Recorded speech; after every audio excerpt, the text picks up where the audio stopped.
Hi everyone, welcome back to my new blog. So তোমরা কেমন আছো? আশা করি ভীষণ ভালো আছো। তো তোমরা যেরকমটা দেখতে পাচ্ছ, আজকে কিন্তু আমাদের বাড়িতে শিব পুজোর কিন্তু একটা আয়োজন করা হয়েছে। যেহেতু এখন শ্রাবণ মাস চলছে, সেই জন্য ভাবলাম বাড়িতে রুদ্রাভিষেক পুজো করাই। প্রত্যেক বছরই করাই, তাই ভাবলাম তোমাদেরকে আজকে কী কী করছি, বাড়িতে কী কী অ্যারেঞ্জমেন্ট করেছি, কীভাবে কী পুজোটা হচ্ছে, পুরোটাই এই ব্লগে শেয়ার করি। তো তোমরা ভিডিওটা কিন্তু একটুও স্কিপ না করে পুরোটাই দেখতে থাকো। এই পুজোটা বেশ অনেকক্ষণ টাইম ধরেই করতে হয়, তাই জন্য কিন্তু আমাদের যিনি আর কি পুরোহিত মশাই এসেছিলো, আর্লি মর্নিং চলে এসেছিলো, 7:30 পৌনে 8টা নাগাদ উনি চলে এসেছিলো। আমরাও কিন্তু আগের দিন এই জায়গাটাকে খুব ভালোভাবে ক্লিন আপ করে রেখেছিলাম আর এইরকমভাবে ডেকোরেশন করেছিলাম। উনিও এসে কিন্তু ওনার গোছগাছ যেগুলো থাকে সেগুলো করে নিচ্ছে। শিব পুজো যেরকম হবে, পাশাপাশি কিন্তু নারায়ণ পুজোও হবে, তাই উনি কিন্তু দেখো সামনে এরকম উনি যে আর কি শালিগ্রাম শিলাটা থাকে সেটা লাল শালুর উপরে রেখে খুব সুন্দরভাবে অ্যারেঞ্জমেন্ট করে নিচ্ছে।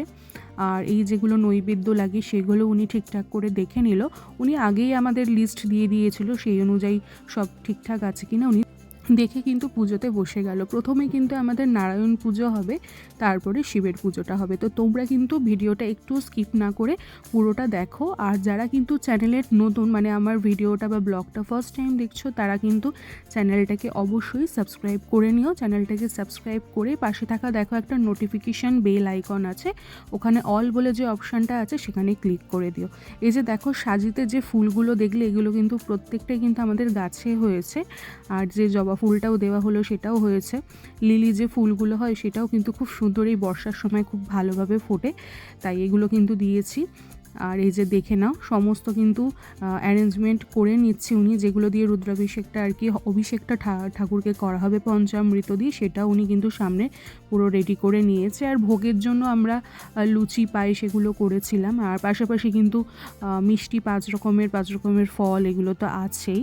আর যজ্ঞও হবে লাস্টে, সেটাও কিন্তু তোমাদেরকে লাস্টের দিকে দেখাবো। আর মা কিন্তু এই যে বসে গেছে দেখো, আর সামনে কিন্তু যেটা দিয়ে শিবকে অভিষেক করা হবে পঞ্চামৃতটা, সেটাও কিন্তু উনি রেডি করে নিয়েছে। আর এই যে দেখো খুব সুন্দরভাবে কিন্তু হালকার ওপরে ডেকোরেশনটা করেছি। আর এই যে মা নিয়ে নিচ্ছে, আর আমার বোনও এদিকে বসেছিল, আমিও এদিকে ব্লগটা করছিলাম। আর এই যে দেখো সামনে যে ফুলগুলো দেখতে পাচ্ছ, ওগুলোও কিন্তু আমাদের প্রত্যেকটাই গাছে হয়েছে, খুব সুন্দর কিন্তু হয়েছে। দেখো সামনে জবা ফুল বলো, সাদা যে লিলি ফুলগুলো বলো, বা নীলকণ্ঠ ফুল বা অপরাজিতা যাই বলো, এগুলো কিন্তু প্রত্যেকটাই গাছে হয়েছে। যেহেতু এখন বর্ষাকাল, বুঝতেই পারছো শ্রাবণ মাসে কিন্তু এই ফুলগুলো খুব ভালোভাবে কিন্তু হয়। আর এই পুজোটা করতে কিন্তু বেশ অনেকটাই হাতে আর কি সময় নিয়ে করতে হয়, মিনিমাম 5-6 ঘন্টা লাগে। তাই উনি আর্লি মর্নিং তোমাদেরকে যেরকমটা বললাম সেরকম চলে এসছে। ফার্স্ট টাইম যে বছর করিয়েছিলাম সে বছর দুজন এসছিলেন, যেহেতু শিব আর কি ফার্স্ট টাইম বাড়িতে আমাদের প্রতিষ্ঠিত করা হয়েছিল। তোমরা চাইলে কিন্তু সেই ব্লগটাও রয়েছে, ভিডিও সেকশানে গিয়ে তোমরা দেখতে পারবে, সেইবার দেখতে পারবে। সেটা একদম মর্নিং থেকে একদম পুরো বিকেল হয়ে গেছিলো পুজোটা শেষ হতে হতে। তোমরা চাইলে কিন্তু সেই ভিডিওটাও আছে, দেখতে পারো।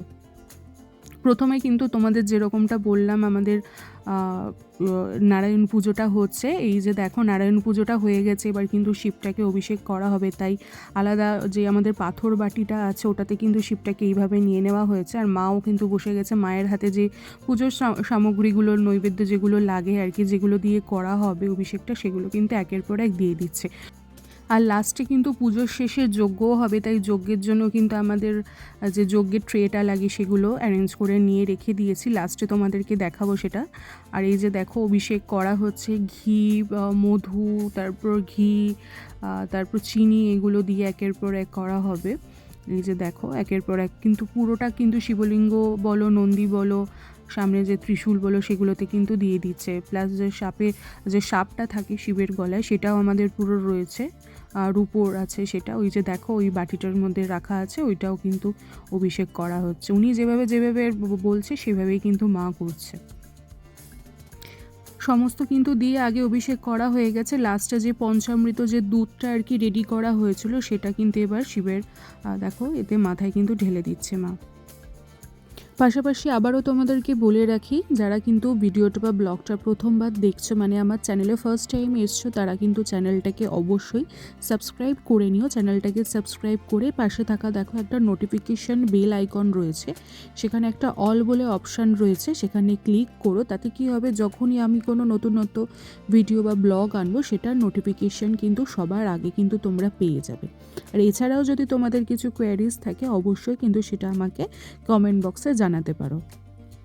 পঞ্চামৃত দিয়ে যেরকম অভিষেকটা করা হলো, এবার কিন্তু দেখো উনি কিন্তু তিল ঘি এগুলো কিন্তু ওটাতে কিন্তু দুধটার মধ্যে মিক্স করলো। এবার কিন্তু তিল দিয়ে কিন্তু অভিষেক করা হবে। তারপরে যে বিভূতি আছে, বিভূতি দিয়েও কিন্তু লাস্টে অভিষেক করা হবে। এই যে দেখো আমার মা কিন্তু দিচ্ছে, আমরা কিন্তু তিনজনে কিন্তু এইভাবে টাচ করে করছিলাম, কারণ এইটুকু জায়গায় তিনজন এরকমভাবে বসা যায় না, বসাটা খুবই কষ্ট হয়ে যায় এরকমভাবে। একেই তো সব বুঝতে পারছো, ফ্যান এইগুলো সমস্ত বন্ধ, যেহেতু প্রদীপ জ্বলছে, মোমবাতি জ্বলছে, ধূপ জ্বলছে, সেই জন্য কিন্তু আমরা এইভাবে মাকে কিন্তু পুরো ছুঁয়ে কিন্তু অভিষেকটা করালাম।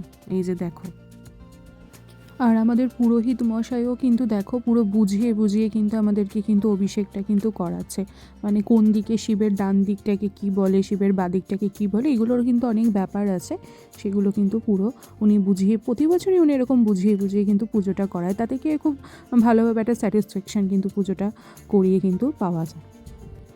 অনেকেই দেখি অভিষেক করায়, মানে রুদ্রাভিষেক পুজো বলো বা শিবের পুজো কিন্তু করায়, তো এক এক জায়গায় এক এক রকম কিন্তু রিচুয়ালস থাকে। তো আমাদেরটা দেখো কিন্তু এবার পুজো হয়ে গেছে, আমরা কিন্তু সমস্ত কিন্তু ফুল ফল এগুলো দিয়ে দেওয়া হয়ে গেছে। এবার কিন্তু যজ্ঞে উনি বসবে, এই যে দেখে নাও। যজ্ঞের জন্য কিন্তু এরকম 3 কেজির মতন ওই যে বেলকাঠ লাগে সেগুলো অ্যারেঞ্জ করা হয়েছে, প্লাস 108টা যে বেলপাতা লাগে, এই যে দেখো 108টা কিন্তু এরকম বেলপাতা মা একটু অ্যারেঞ্জ করে নিচ্ছে, কারণ বুঝতেই পারো বেলকাঠ এরকম পাতাতে কিন্তু খুব কাঁটা থাকে বড় বড়, তাই একটু কিন্তু খুব সাবধানে সেগুলো কিন্তু দুজনে মিলে ওরা ছিঁড়ে ছিঁড়ে নিচ্ছিল। আমিও কিন্তু এর পাশাপাশি দেখো ধুনোটা রেডি করে রেখেছিলাম, ধুনোটা একটু জ্বালিয়ে দিলাম, ধূপও কয়েকটা শেষ হয়েছিল সেগুলোও জ্বালিয়ে দিলাম।